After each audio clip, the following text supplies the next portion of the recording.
Olá, meus queridos leitores, como vocês estão? Eu trouxe esse vídeo agora para mostrar para vocês algo que eu fico assim apaixonada. É claro, algo muito pessoal, tá? Então vai muito da minha opinião, do meu gosto, que eu quero compartilhar com vocês desse meu amor por livros. Algumas pessoas que já assistiram os meus vídeos no YouTube aqui, da Austin Livros Boutique, que assistiu um videozinho que fala sobre um pouco da minha história com os livros, como se desenvolveu e esses detalhezinhos, eu comento nesse vídeo, e vou repetir aqui também, sobre o fato de eu não comprar livros, não atualmente, mas quando eu era criança, adolescente, eu não comprava livros. Existiam outras prioridades na minha família e acabava que os livros não eram essa prioridade no geral, né? Então a gente precisava comprar comida, pagar a escola, comprar livro de escola, caderno, sei lá, roupa, sapato, para ninguém sair errado aí nessa história. Mas o que é que acontece? Eu sempre tive acesso à leitura. Meus pais nunca foram absurdos no sentido de não ter nenhum livro em casa. Eu sempre tive muitos livros em casa, só que eram livros de pesquisa, eram a coleção da Barça, eram coleções do Nat Geo, do National Geographic, que trazia com temas de vários países, falava de cultura. Não eram romances. Meu contato com o romance começou assim sem querer, com Marcelino Boivio, como comentei no vídeo anterior. E a tendência foi que eu não comprasse nenhum livro. Eu ia até as livrarias, ficava apaixonada pelas edições, as capas diferentes e tudo mais. Mas eu nunca comprava, porque eu não tinha acesso financeiro a isso. Eu não tinha dinheiro para comprar livros. Mas com muito orgulho e agradecimento também, com muita gratidão, eu falo que minha família tem sempre anjinhos assim, ou minhas amizades também, sempre foram pessoas muito leitoras e que me estimularam a continuar lendo e a ler mais. Então eu sempre tive acesso à biblioteca, mesmo nunca tendo ido a nenhuma biblioteca pública. Eu estimulo muitas pessoas a terem a curiosidade de conhecerem as bibliotecas públicas da cidade que vocês moram, porque ali traz o acesso a muitas leituras deliciosas, inspiradoras, clássicas e não clássicas também, e de edições diferentes, que nos fazem entender a nossa própria língua como ela é. E é com essa ideia de eu ter tido acesso a vários livros de diferentes épocas que eu abri minha mente para a linguagem que é usada nos livros hoje em dia, nas narrativas de romances atuais, por exemplo, e nos livros que eram usados há, sei lá, 20, 30 anos atrás. Não é muito tempo. 30 anos é a minha idade. Eu não sou velha, por favor. Não, mas há 30 anos atrás, a forma como as pessoas se expressavam era diferente. E isso impacta também em como o livro será escrito. Atualmente, quando nós pensamos no ano de 2025, que é quando eu estou fazendo esse livro, ou esse vídeo, desculpa, eu percebo em muitas das leituras atuais que eu fiz, que graças a Deus agora eu tenho um trabalho, eu consigo pagar minhas contas, eu não dependo de ninguém, e eu consigo ter acesso a esses livros, principalmente livros atualizados e livros antigos também, que é uma coisa que eu fico muito feliz também, É a sorte, a bênção. Eu gosto de dizer que foi uma bênção. Foi a bênção que eu tive, e a sorte, para quem acredita em sorte, de ter escolas com bibliotecas. As bibliotecas não eram muito boas das escolas não que eu tive, tá? Mas ainda assim, elas chamavam minha atenção por conta dos títulos, das edições, das capas dos livros. Então eu estava sempre envolvida com livros antigos, com edições diferentes, de vários níveis. E falando em escola, eu comecei a trabalhar numa escola atualmente, na cidade onde eu estou, e eu encontrei um livro que eu sempre quis ler. Eu só nunca tinha tido a oportunidade ou a chance de escolher ler esse livro, mas eu sempre quis ler esse livro. É um livro famoso que eu devo confessar, eu não sabia que ele era tão antigo assim, eu não sabia que ele era um clássico literário. Como tem várias edições, várias atualizações, e a gente sempre vê essas atualizações com uma linguagem muito atualizada, muito simplista, porque a linguagem atual é muito simples, e o livro não é um livro de romance, não é romance de época, não. É um livro de autoajuda, vamos dizer assim. Ele é considerado como autoajuda. Ou desenvolvimento pessoal, como as pessoas estão falando hoje em dia. Ah, o seu livro de desenvolvimento pessoal. É isso aí, é um livro de desenvolvimento pessoal. Mas eu descobri que esse livro de desenvolvimento pessoal, ele... A edição que eu tô, ela é a 47ª edição, ou seja, edição número 47, e é do ano de 1998. Ou seja, esse livro daqui, ele é do ano em que eu tinha apenas 5 anos de idade. Eu nasci em 93, esse livro é de 98 e já estava na sua 47ª edição.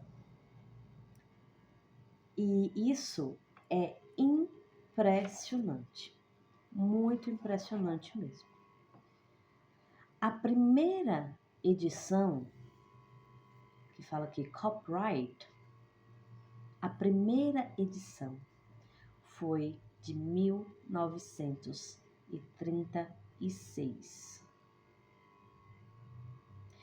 Aí fizeram a edição de 1936, fizeram uma outra edição de 1964 e fizeram uma nova edição, uma edição revisada, a Revised Edition, em 1981.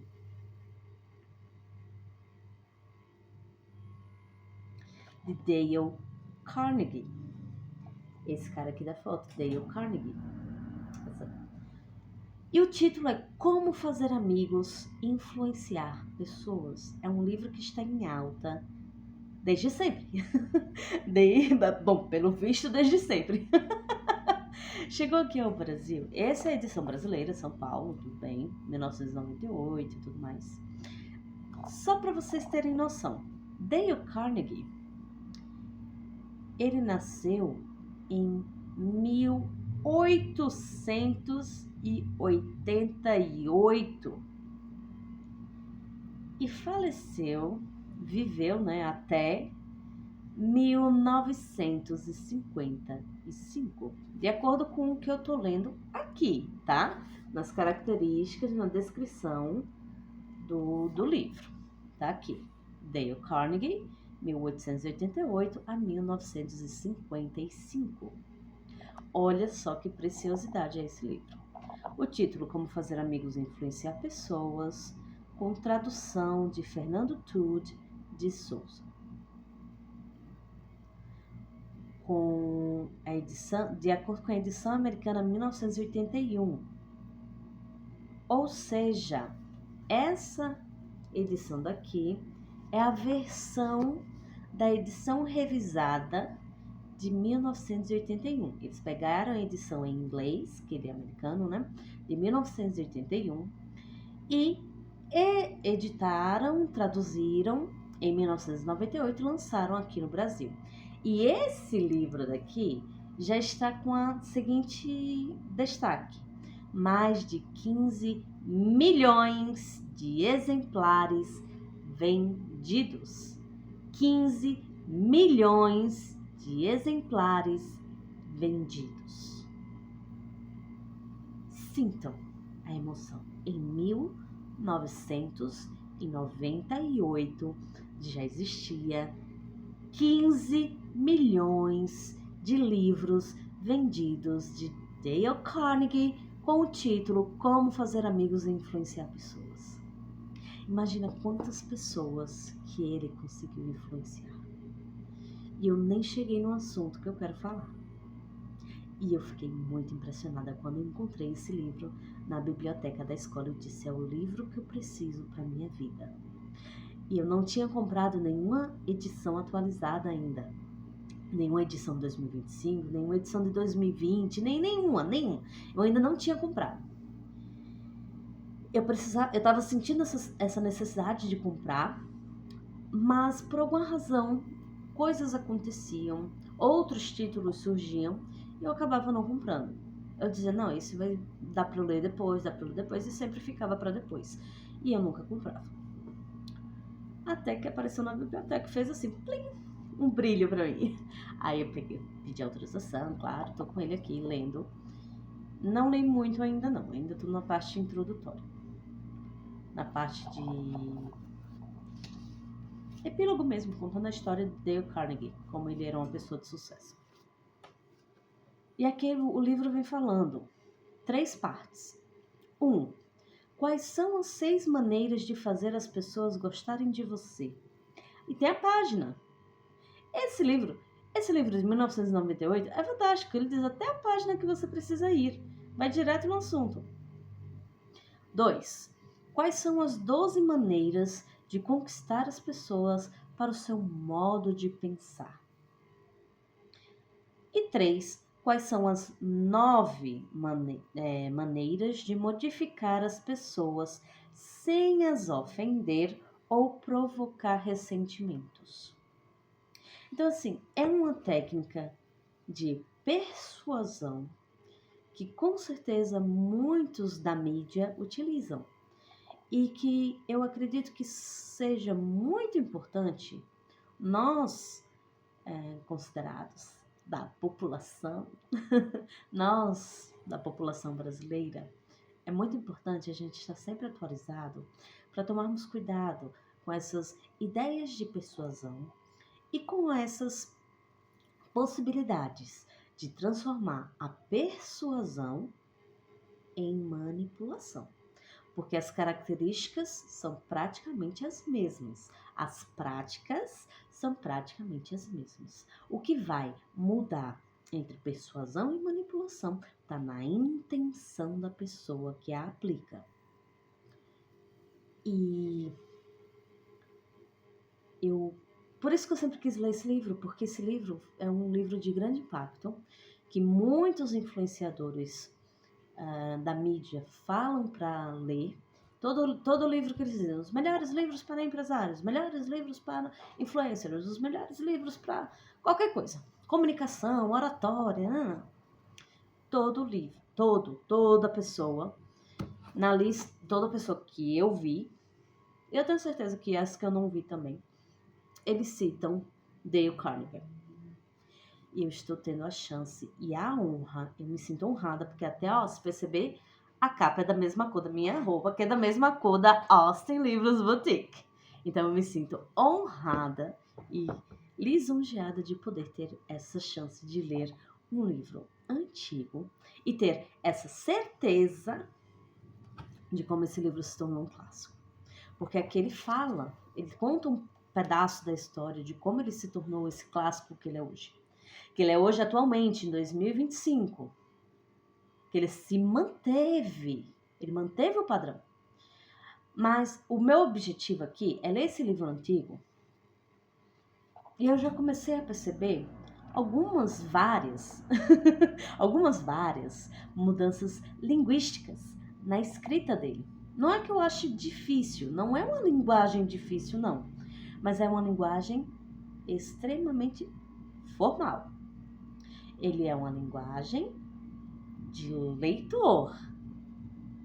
Se você se considera leitor em 2025, se você é de uma geração atual, não é um millennial, não é um boomer, não sei mais o que, se você vem pós geração Z, se você pegar uma edição dessa, você surta.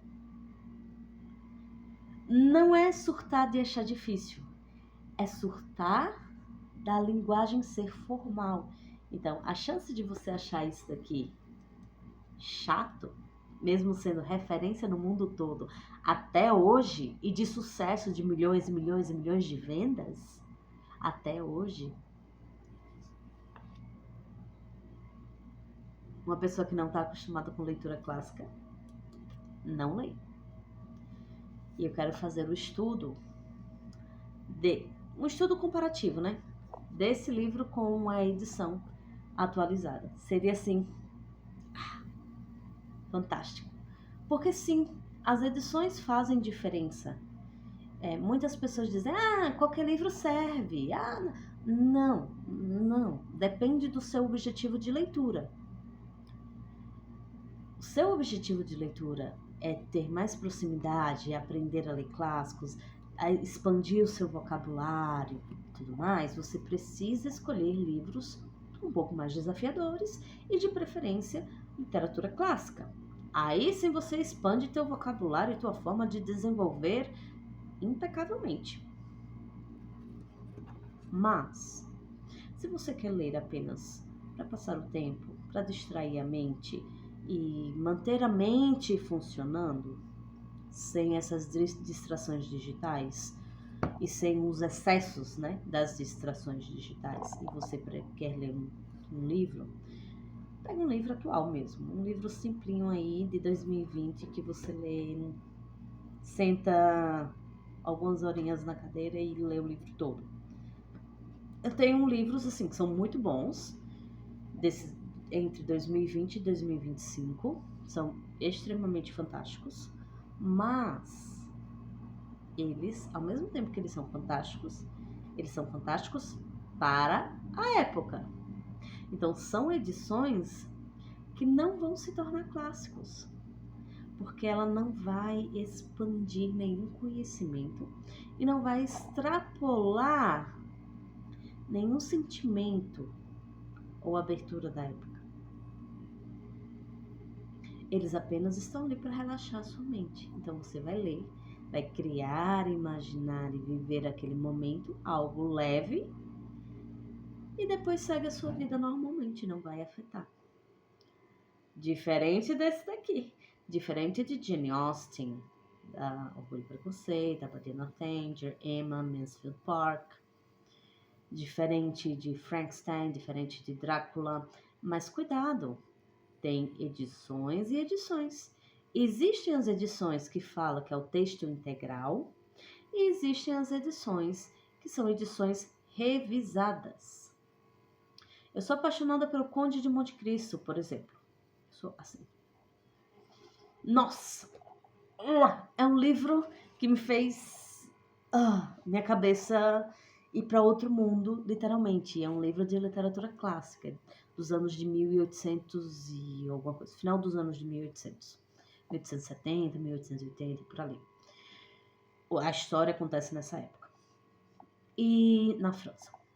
E o Conde de Monte Cristo que eu li é uma edição revisada. Foi uma edição revisada. Só que eu me apaixonei tanto. A linguagem, aquela linguagem intermediária, não é uma linguagem da época, mas é uma linguagem um pouco mais adaptada para compreensão mais fácil, por conta da tradução também. E, além disso, me fez apaixonar pela obra. Não à toa que logo depois, literalmente, assim que eu fechei o livro, que acabou a história, eu parei assim, 2 minutos e fiquei estarrecida, de tipo, não. Eu fiquei assim, não acredito, não, sério, aquele sentimento. do Conde de Monte Cristo. E aí eu fui pesquisar mais, encontrei 2 filmes do Conde de Monte Cristo de épocas diferentes, que trabalhavam a história de uma maneira diferente, abordagens diferentes. Um era completamente diferente do livro que eu li, mas ainda assim era o Conde de Monte Cristo, porque era um outro pedaço que não foi inserido na história que eu li. Depois eu assisti o outro mais atual, muito parecido, eu fiquei mais alegre, mais animada, porque eu ficava comparando com o que eu havia lido do livro. E depois veio, atualmente em 2025, lançaram uma minissérie. Eu não lembro onde está essa minissérie, acredito que está no Amazon Prime ou no Max, um dos dois. 2025, o Conde de Monte Cristo, como são alguns episódios, os episódios são longos, de mais de 1 hora, eles são assim, super completos, pegam um pouco dos 2 filmes que eu assisti. Mas ainda assim, existem faltas. Mas eles pegaram as melhores partes dos 2 lados. E o que foi que eu pesquisei? Fui pesquisar a obra clássica. Consegui encontrar uma versão em PDF, porque como é literatura clássica, a literatura clássica ela é aberta ao mundo e existem versões que podem ser baixadas gratuitamente de forma legal, tá? Legalizada. Você pode encontrar Metamorfose de Franz Kafka. Eu tenho versão download tirada da biblioteca de uma universidade pública daqui do Brasil, uma universidade federal. Não lembro de onde, de qual estado, mas é federal. Então, assim, tem outras obras, Senhora de José de Alencar, tem Machado de Assis, tem o Conde de Monte Cristo, que eu encontrei em uma biblioteca estrangeira, porque ele tá a versão em inglês. E aí eu fiz o download e pretendo ler. A obra, texto integral e completo, eu parei, tô fazendo essas pausas porque são números impressionantes. Tem mais de 1.500 páginas. Mais de 1.500 páginas. Seria como ler... como ler todas as obras de Harry Potter. Harry Potter eu acredito que ainda tem mais páginas. A coleção, né? Porque são 7 livros. 6 livros. Não. São 7 livros e 8 filmes. Então, assim, Conde de Monte Cristo, quando fala são 1.500 páginas, mas imagina, 1.500 páginas escritas à mão no ano de 1800, final de 1800, 1870, 1800 e alguma coisa. Imagina essa obra escrita à mão, mais de 1.500 páginas. Imagina para edição, para fazer essa edição na época. Entendeu? É isso que eu penso. E é algo impressionante. A mesma coisa eu fiquei impressionada com Dale Carnegie, como fazer amigos e influenciar pessoas. Porque é fantástico. O livro de 1998, eu já percebo que tem diferenças na forma de abordagem, que eu sei que o livro de 2025, que eu comprar agora numa livraria atualizada, uma edição atualizada, ele não vai ser escrito da mesma forma como está aqui. Ele vai ter a essência do livro, ele vai ter uma adaptação linguística obrigatória, por uma questão cultural. A cultura do ano de 1998 é completamente diferente da cultura do ano de 2025 do mesmo país. Entendeu? Completamente diferente. Não tem como. E são impressionantes. Eu vou ler um pedacinho, eu vou ler o começo do livro para vocês poderem perceber a diferença da nossa forma de se comunicar em 1998 dos brasileiros, porque essa é a edição de São Paulo, para a forma de se comunicar que nós temos atualmente. O que a gente chama de formal hoje em dia não chegava nem perto do formal naquela época. Porque uma linguagem do livro, ela é uma linguagem relativamente popular e acessível. Claro, segue padrões e tudo mais, mas não é uma linguagem difícil. É uma linguagem acessível a todos. Eu vou ler o comecinho para vocês. Olha só, já na primeira página. 8 coisas que este livro fará por você. 1. Tirá-lo-á da rotina mental, dando-lhe novos pensamentos, novas visões, novas ambições. Em um livro que você já leu atualmente, entre 2020 e 2025, quantos livros de autoajuda, de desenvolvimento pessoal, você encontrou com essa expressão? Tirá-lo-á da rotina mental, dando-lhe novos pensamentos. O dando-lhe é ainda mais comum, mas o tirá-lo-á você só encontra na Bíblia. Ou eu tô mentindo? Qualquer coisa, deixa seu comentário. 2. Facilitar-lhe-á fazer amigos rápida e facilmente. 3. Aumentará sua popularidade. 4. Ajudá-lo-á. Então, essas expressões, tirá-lo-á, facilitar-lhe-á, ajudá-lo-á, torná-lo-á, tem aqui logo depois, é uma expressão comum e muito bem aceita, está corretíssimo, em 1998. Quantos livros você encontrou assim, atualmente? E a gente pode ainda dar uma pausa. Não precisa nem ficar entre 2020 e 2025. A gente pode ir um pouquinho mais antes. A partir de 2011. 2011. Vai lá, 2011. 24 anos atrás. Ninguém escrevia assim. Continua. Ajudá-lo a conquistar pessoas para o seu modo de pensar. Aumentará sua influência, seu prestígio, sua habilidade em conseguir as coisas. 6. Ajudá-lo-á a resolver queixas, evitar discussões e manter seus contatos humanos agradáveis e suaves. 7. Torná-lo-á um melhor orador, um conversador mais interessante. 8. Ajudá-lo-á a despertar o entusiasmo entre seus companheiros. Será que a edição mais atual de Dale Carnegie, Como Fazer Amigos e Influenciar Pessoas, vai estar representado dessa mesma forma de escrita? Eu duvido completamente. E é isso que eu quero experimentar. Eu quero poder ler esse livro e eu quero poder ler o livro atual de Dale Carnegie para poder comparar mesmo a questão linguística. Eu achei fantástico a forma de expressar, a forma de falar. Muitas pessoas dizem, leiam para aumentar o seu repertório, leiam para melhorar o vocabulário. Mas ler o quê? É por isso que eu digo, eu sou consultora de leitura. Eu vou te ajudar a atingir os seus objetivos. Mas quais são os seus objetivos? É aumentar vocabulário? Então eu vou te desafiar com literaturas diferentes. Se você quer aumentar vocabulário, você tem que sair da sua zona de conforto. Parar de ler história em quadrinho só.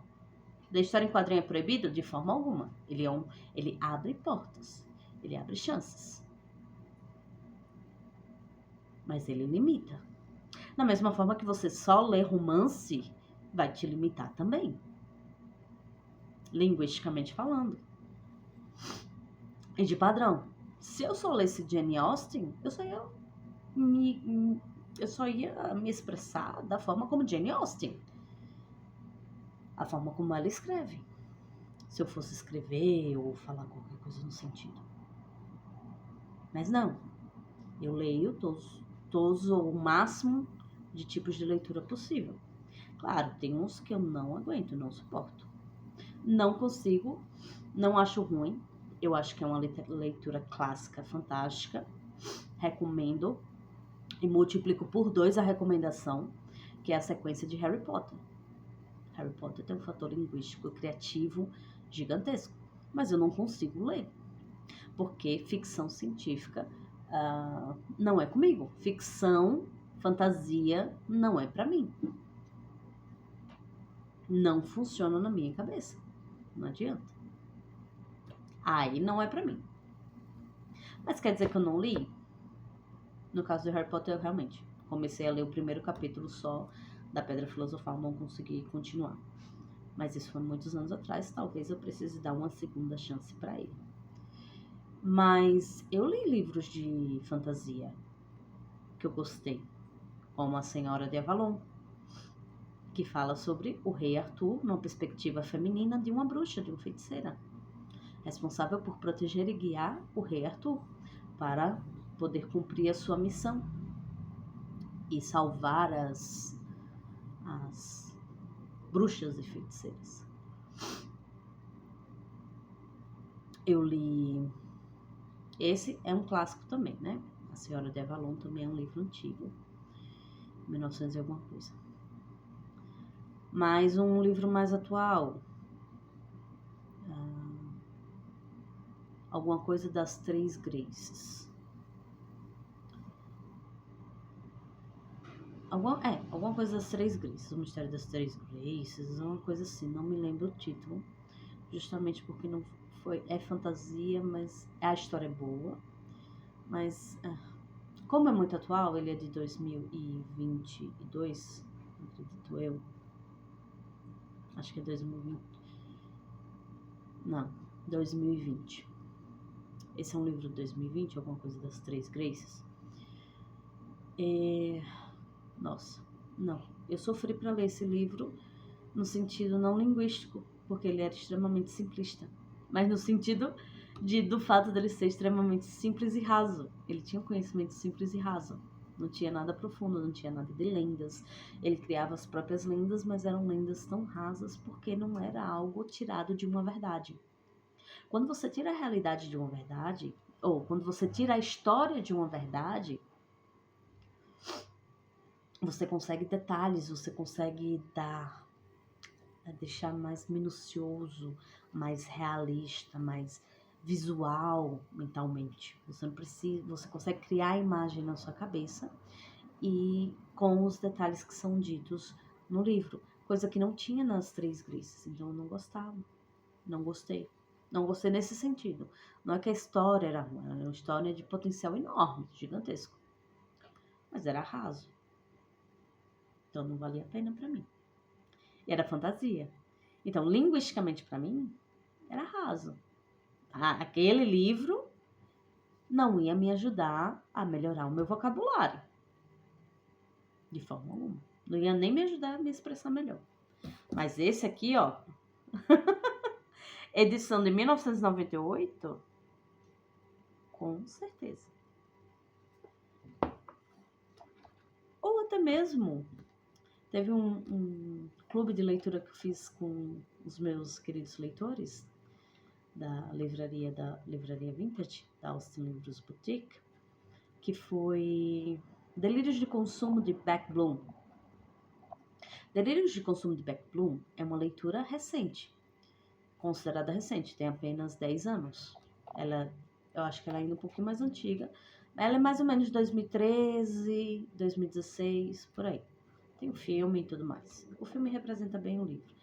Muito resumido, o filme, na verdade, ele é o resumo de 2 livros da sequência, né? Tem o primeiro e tem o segundo, mas a sequência é gigantesca, que nem Diário de uma Princesa. E Delírios de Consumo de Beck Bloom, ele é um ótimo, mesmo sendo um livro atual, 2013, século XXI, ele é um livro fantástico. Um livro fantástico para melhorar o repertório. Então, assim, não é a época em si, mas a forma como é abordado algum assunto. E eu tô, assim, impressionada com esse livro. E eu queria compartilhar com vocês esse meu sentimento. Eu já adiantei um bocadinho. Tem vários... Até a divisão dos capítulos é diferente. No índice tem o prefácio, 2 prefácios. Tem o prefácio à edição revista, por Dorothy Carnegie, Rumo Certo à Distinção, por Lomel Thomas, 1936, e Aprenda a Falar Eficazmente, Prepare-se para Dirigir. É outro prefácio. Tem o último, que é Como e Por que este livro foi escrito por Dale Carnegie. Esse é o prefácio principal, que foi o próprio Dale Carnegie que escreveu. E no índice ainda tem 9 sugestões para conseguir o máximo deste livro. Ainda dá dicas do que fazer para poder conseguir absorver o máximo do conhecimento deste livro. Aí vem parte 1, técnicas fundamentais para tratar com as pessoas. Vemos o capítulo 1. Se quer tirar mel, não espante a colmeia. Capítulo 2, o grande segredo de tratar com as pessoas. Capítulo 3, aquele que conseguir isto terá todo o mundo a seu lado. Aquele que não o conseguir trilhará um caminho isolado. E tem um resumo. Depois, parte 2, 6 maneiras de fazer as pessoas gostarem de você. E ele separou capítulo 1, capítulo 2, 3, 4, 5 e 6 e um resumo. Os livros atualmente não têm isso. Parte 3. Como conquistar as pessoas para o seu modo de pensar. Capítulo 1, 2, 3, 4, 5 até o 12. E o resumo. Isso é fantástico, maravilhoso, gente. E temos a última parte, que é a parte 4. Seja um líder. Como modificar as pessoas sem as ofender ou provocar ressentimentos. E temos até o capítulo 9 dessa parte. E o resumo. Os cursos que ele dava e outros livros como sugestão. Ele ainda sugere outros livros na última página. Esse livro não tem, eu estou acostumada a livros grandes. Esse livro parece grande, ó, mas não é. Tem menos de 300 páginas. É porque ele é pequenininho, ele é curtinho. Ele tem quase um palmo e mais uns dedinhos. E assim, é fantástico. O resumo é simples. O resumo aqui, seja um líder. Ele diz os princípios de cada capítulo, os cursos que é feito por Dale Carnegie e outros livros, só que tá aqui em inglês no caso, né? Escritos por Dale Carnegie. How to Stop Worrying and Start Living. Como parar de preocupar-se e começar a viver. Manual prático, objetivo, acessível, estimulante sobre como vencer no trabalho e eliminar os receios. Os receios, gente, os receios. Quantas vezes você já ouviu essa palavra? Eliminar os receios. Não, a gente usa eliminar os medos. Olha só, uma palavra tão simples. Não é que essa palavra desapareceu. Ela só não é mais utilizada no dia a dia. Se eu falar os receios, o meu receio é isso e aquilo, as pessoas vão dizer, nossa, como ela é formal, que distante, inacessível. Percebem a importância da linguagem, da comunicação, até mesmo nos livros, para trazer acessibilidade ao público? Maravilhoso.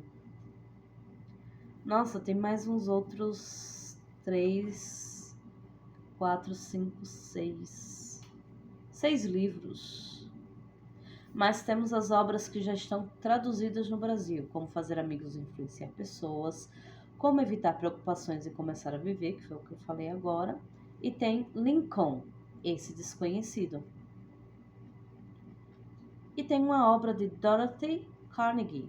Eu não sei quem é Dorothy Carnegie, não sei se era esposa ou se era filha, mas tem A Maturidade, Segredo da Eterna Juventude.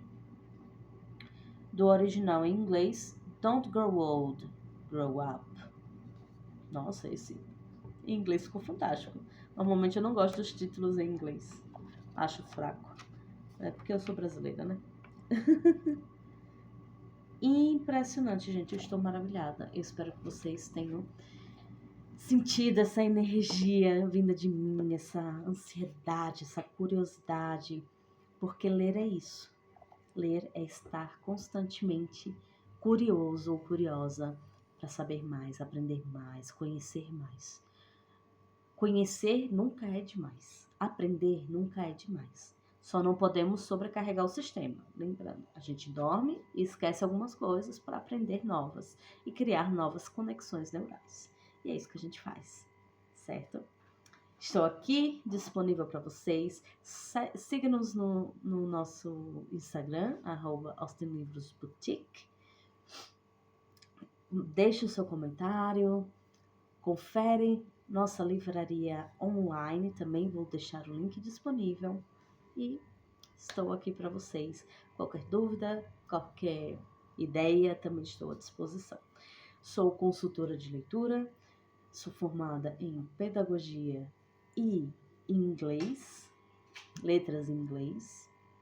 Atualmente estou fazendo também nossa querida pós-graduação em neurociências, porque a curiosidade e o amor por aprender nunca é demais. E eu trouxe isso graças à leitura, aos livros. Muito obrigada a todos, nos vemos no próximo vídeo. Um grande abraço, até mais.